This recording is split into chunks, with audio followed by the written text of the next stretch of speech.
Okay, here we are again with our hopefully soon weekly video blog.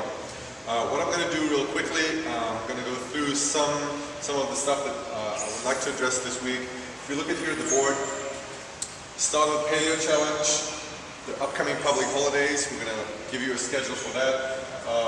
Some feedback on the booking system that we're going to have in May, and then we're going to go a little bit into what about the CrossFit Games regional, where's it going to take place and stuff like that. So first thing we had, for those of you who don't know, we had the start of the challenge yesterday. So have a quick look at the board over here. These are all the folks that did the Elizabeth workout. You can see there's quite a lot of people. We have to sort out still who actually took part in the challenge. And there are some amazing results in there, and we're going to see how these people are going to improve over the next 8 weeks. Another thing that runs in conjunction with that is our Paleo Challenge. Our Paleo Challenge, in the Paleo Challenge we have 18 people currently competing. If we don't get any late entries, I don't think we will. This is how your score sheet should look like after the first day. So I don't know if you can zoom in just a little bit of this. What we have here, this first category, you've been eating paleo all day long yesterday, right? You haven't had that extra treat, that extra little bit of chocolate? No, milk chocolate? not No, yet. you're shaking your no, you didn't. So this is how Linda's sheet looks like. We just put it on the board over here. She got 5 points for staying strict paleo for the day. Did you get 3 points for the sleep? Yeah. So she nods. She gets 3 points for sleeping at least 8 hours. And then she gets 3 points for doing, no, you didn't do the workout. Okay, but she will get 3 points for the workout. No, she gets 3 points for the workout today. The 3 points for the workout, you can only get them 4 times a week, so it doesn't really matter if you don't have those points on Monday, you can still make them on Tuesday, that's fine. So in this case, the score for Monday goes a little bit down, you just at 8 points, that's fine.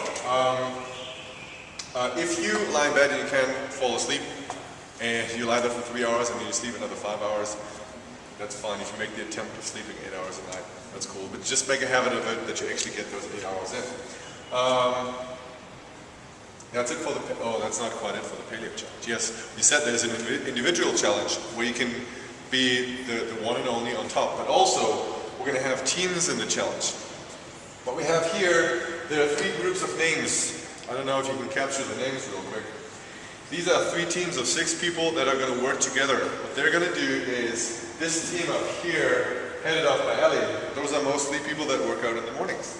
And they're going to have the opportunity to work together to get their score as high as they can. So if Ellie sees Charlotte and says, well, how did you sleep been last night? And she says, I only slept 7 hours and 59 minutes. She's going to tell, girl, sister, step it up. Sleep that 1 minute more to get us the points. We want to have all the points together to beat the other team. So all the scores of this team will be added together at the end of the challenge. And if this team is the one that has the most points, they will win a team award for the Paleo Challenge. So look out for your fellow tribes people. Make sure that they eat paleo, they sleep enough, they get their workouts in. Get them through the challenge so we can all win out of this. Does this make sense? Any questions, let me know. Second thing, public holidays. We're going to have a few in the next couple of weeks with Easter coming up. Here's a real brief overview. April 22nd, it's a Friday, 7 a.m. class only, just 1 class in the morning, so that you can head out for a long weekend. On April 25th, we come back and there's only 1 late class, so 5:30 at night, so you can have that long weekend if you want, and so you can still get a class in on Monday. On Wednesday, you can come in at 5:30, only 1 class that day, and on May 2nd, also, we're going to give you a long weekend and then you can come in for a 5:30 class. Remember that after May 2nd, our new schedule will kick in, so on May 3rd, we're actually going to have the new classes at 5, 6, and 7. Okay? In regards, and that brings us to the next point, in regards to a booking system, we had a lot of feedback for that. Thank you very much for it. We're currently thinking things through, how we're going to develop it. Right now, as of right now, we still have the thought, okay, we're going to have 1 booking, but it might turn out that you actually have the opportunity to book 2, 3, or 4 of your next session at one time. So you don't only can 1 book session, you can book 3 or 4 sessions. Also, one thing that was a little bit misunderstood is that you do not have to book for a class where you know it's not going to fill up anyways. So let's look at today's example. Today we had, this is the 2 morning classes that we had. We had up here, we had 2 people training at 6 a.m. You will never have to book for a class where there's only 2 people anyways. There's no point in that. Also the class after that, 6 people. If you know your class is only going to have 6 people, no problem.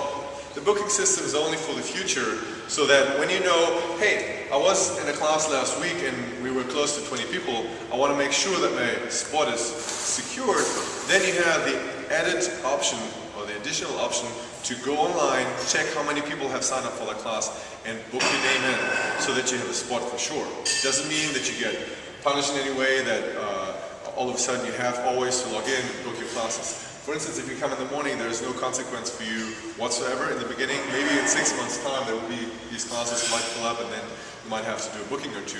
But right now, there's nothing really that changes, and we'll definitely follow up on that in May and see how everything goes. Okay, so just keep doing what you're doing. Just come to the classes, and we'll figure things out. Okay.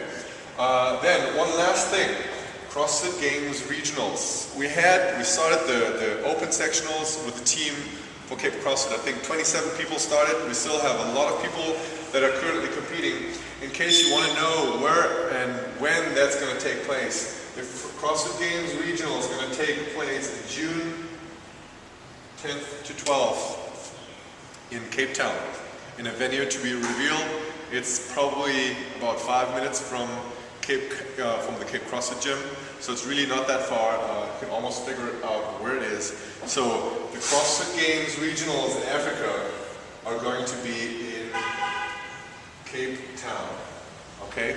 So for all of you that are training for that, or that hoping to volunteer or spectate, it's not going to be too far. It's going to be just around the corner, so make sure you give us all the support.